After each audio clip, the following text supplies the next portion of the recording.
Okay, happy Thursday. Let's go. This is a video for the Ziigaat CRESCENT. It is a baby Zen's Top Pro. I really love the tuning of this set. Let me explain to you. Let's first, if you're a subscriber, go ahead and comment below this video, and you can score this set right here if you comment under the unbox and you're subscribed to both channels. This would be a really good set to score. Tuning is almost everything in this hobby. You can take unknown drivers, tune them very well, and sell them for a lot of money. That's literally how this hobby works. This is the Zen's Top Pro and the Ziigaat CRESCENT laid over each other, and you notice, or you don't, you can see that little dotted line, and both of these are above that. They both have slightly lifted mids. That's not the same as lifted mid bass, which can have a lot of detrimental effects because you're bleeding the low frequencies into vocals and other things. Lifting up about 500 hertz, just a little 400 and a little 300, just a little bit, is a very engaging type of tuning, and I'm very much a fan of it. The RN6 by Fear Audio does it a little bit too much, but I like that. The Top Pro, that's really the reason that I'm a big fan of that, because it's very musical and engaging what that does when you lift that area as opposed to the mid bass, and you keep the mid bass relatively tucked around 200 and a little bit below my own target. What results from those two things, the mid bass being almost tucked just behind 200 hertz, but then lifting up a little bit of the mids, just a couple dB, 1.5, is tuning that I'm apparently a very, very big fan of. And I said when I did the review of the Top Pro that I hope more companies do that, and then this set comes out. And if you're thinking, well, everything Ziigaat releases is better than... I haven't done a video for the Luna yet. I'm not going to promote that as much as this set. The last two Ziigaats, I didn't really. This is the best tuned Ziigaat.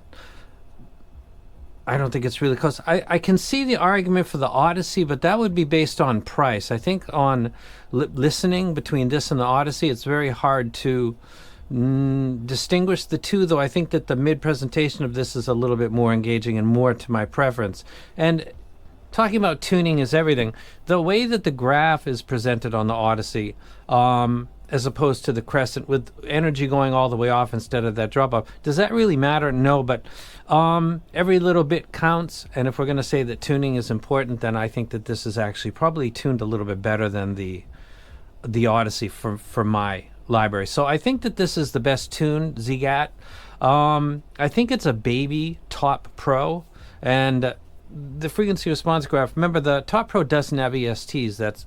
I believe that's a 10 driver set, 8 BAs and 2 DDs. I could check easily right now, I'm on the internet, but I'll just go by memory. I believe it's a 10 driver set. So there's no ESTs difference after 10 kilohertz. So these are very similar in the way that they present my library, and I'm a huge fan of the Top Pro at $500. This is $230 if you get the coupon discount now, and it's going to be, I think, about $280, which is making it $200 less than the Top Pro. I think it's a really good set, and it is the Top Pro is a good analog for what you would be getting if you were to buy this set. Let's go ahead and talk about music. In the low frequency, 808s. I'm listening to Kendrick Lamar's album right now. The 808 Rollin' Drops, Wu-Tang Clan, Nas, Ghetto Boys, Public Enemy, Tupac, deck mixed. Low frequency events sound good on this. It comes through well. Compared with the Top Pro, this has got just a little bit more bump from 55 to about 100 hertz. So it's not near the vocals really, but it's lifting up just a little bit more. And both of those sets play back my hip hop library very well. As we get into 4 and 5 string bass guitars, the pulls, the plucks, the release, the ringing of the strings. Remember the bass guitar, it's called a bass guitar, but actually the effective area is all the way out to about 6 kilohertz, and the way that a set is tuned the way that the strings snap, the ringing, how long the bass guitar lives, a split second short or a little bit too long. It's kind of like cymbals in that way. Things sound anomalous or different than your brain is used to hearing it, or you enjoy hearing it. This is tuned very well. I think that the stuff that I listen to regularly sounds good. There's a lot of rock in my library, which is usually the rhythm section is essentially a drummer and a bass guitar. That sounds great. Sounds really good, actually. My first impressions were on Hi-Fi Guides, and the first thing that stepped out was the bass guitar. I was listening to Cars, the album they released in the 90s.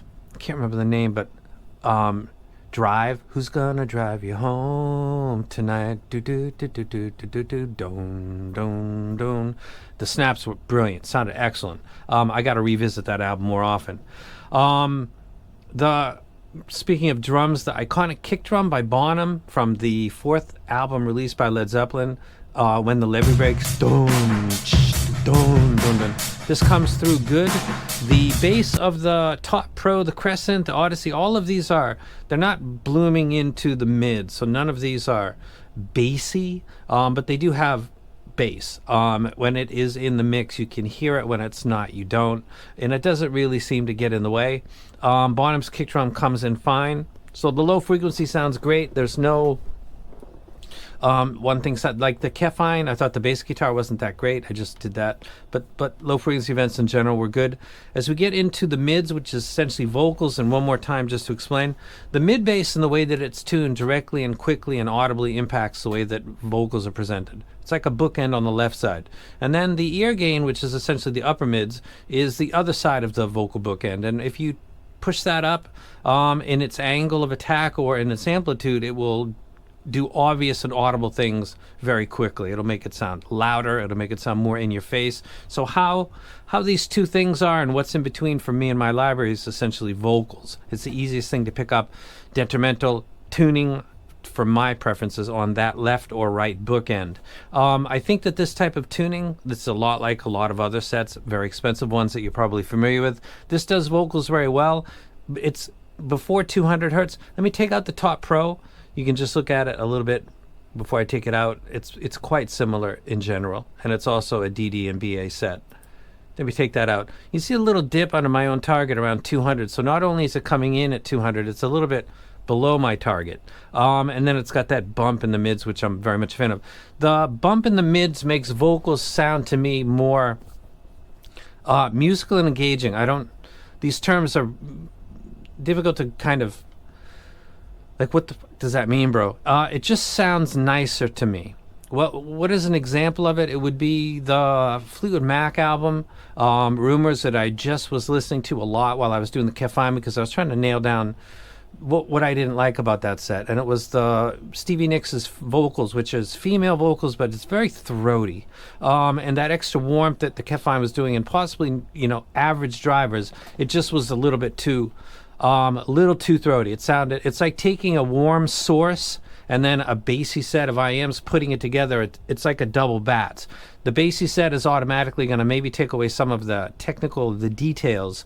And then with a warm source, you're going to double down on maybe not having the greatest technical performance from that set, whereas maybe a more neutral presentation from a source would maybe help with that a little bit.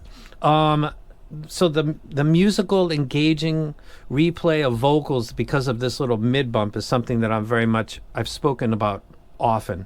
I just love that kind of tuning. It makes vocals sound good. Lane Staley, Chris Cornell, Nina doing the cover of Blondie, my touchstones that I always mention, sound better than average to exceptional. I really like the way that this... So the low frequency is not getting in the way. It's not husking up male or female vocals. Male can take more, female can't.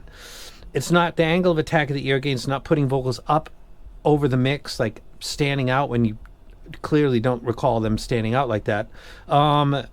And then after that, everything is slaved to the top of the ear gain. Nothing is exceeding that in the scale that goes beyond, which I'll talk about in a second. This has got this is a bassy set almost, but it's very much a vocal centric set almost. I love the way that this plays back vocals. If you really like stuff like the variations, this is different from that, but it's really not. I don't think it's pushing up my library really at all, and I love the mid bump. So I think vocals sound excellent to my taste. Please refer to prior reviews, excuse me, and things that I say. Music as a context. It's like you're talking about a camera and the chips inside and how great they are, but nobody shows you a picture of like the results. You don't understand what that means, a graphics card and how the performance is outstanding, but they don't talk about a particular game or another card and how it didn't do it and what their settings were. You need context to understand what people are saying. My library is the context. So Nina, Lane, Chris Cornell, they sound excellent on this. As we get to the final step, which is overtones and harmonics, which is really the sound that you pick up 80 to 90% of it created by sonic events, like the stick hitting the ride or the crash, the pick or the fingers pulling on an electric or an acoustic guitar with or without distortion pedals, a drum kit, piano or keyboards, the pressing of the keys, those events create sound, and most of what you hear is the overtones and the harmonics. It's the same thing, really. And most of that exists, most of it, around after the ear gain, the top of it, the peak right there at around 3 kilohertz. And personally, if there are parts of the tuning that exceed the peak of the ear gain later, it gives me a sense of things living just a split second longer than I think that they should, or my brain picks it up before I see graphs, particularly on stuff that has boosted late treble. I just can't. Number one, it sounds odd to me. Bass is like I'm not the bass whisperer, but I've been doing this for a long time. I can pick up bass on a couple vocals like in a few minutes. Less than that, but I don't want to toot my own horn. Like bass, I can pick it up and I can identify where it is going wrong before I even see a graph. If something's boosted in the late treble, I might not pick that up right away, but after about 10, 15 to 30 minutes, I'll realize that I'm getting this. It sounds like sand. The best way to describe it is dropping sand on glass.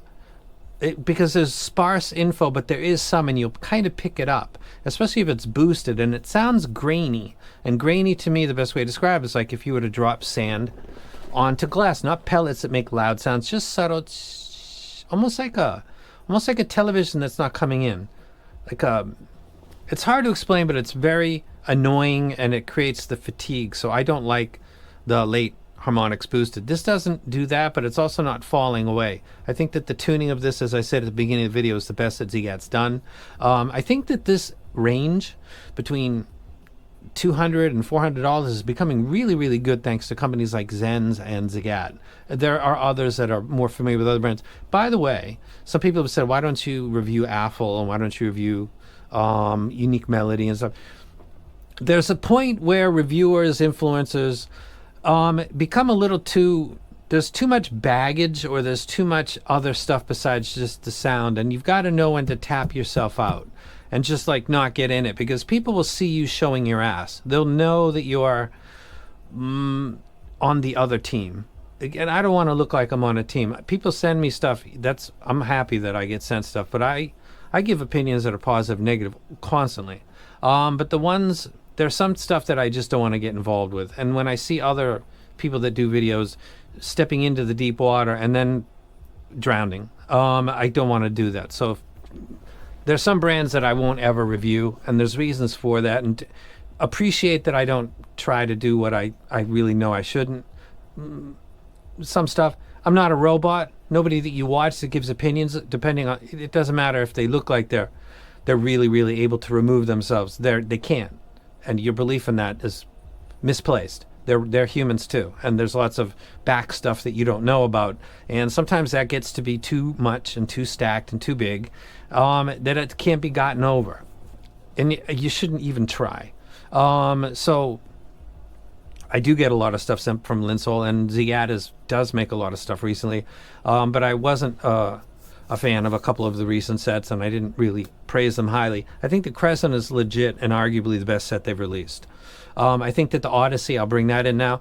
The Odyssey you can get for, I think, cheaper than this when this doesn't have the discount card anymore. So at this moment, price-wise and performance, it's the best thing Ziigaat made. When we get to regular price, and this is at $280 and the Odyssey's at $230, I think, then it becomes, I can understand if somebody picks the Odyssey, or we're going by price to performance, and that $50 is a difference. That's literally like another set of IMs, $50. So I recommend this one. I think it's the best that they make.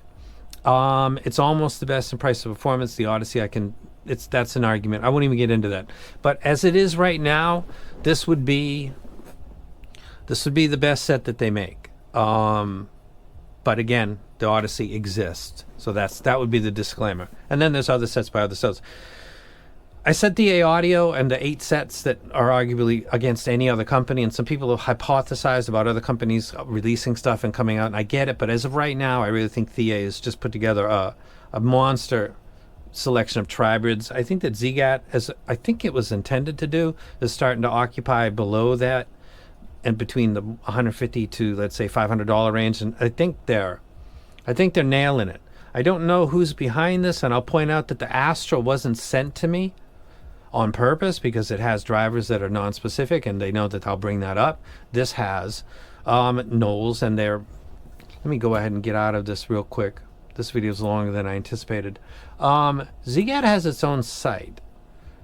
I didn't know this till recently, and they spell out what the drivers are. I think I did this on the unboxing. So I, as close as I might appear to be, sometimes I get skipped. So people have said, where's the Astral? Are you going to do a review for it? I don't even have it. And I don't ask for it. If somebody doesn't send it, then there's reasons for it, and I'm not going to complain about it or get into it. But that's the reality of the hobby. When you think, oh, somebody's so close. Yeah, apparently no. And just move along. There's reasons people do things, and I guess just that's the way it is. So the Crescent is a banger. It's a very good set, and I recommend it. And I'm now out. Comment below, be a subscriber, give the video a thumbs up, appreciate the engagement, and now I'm out.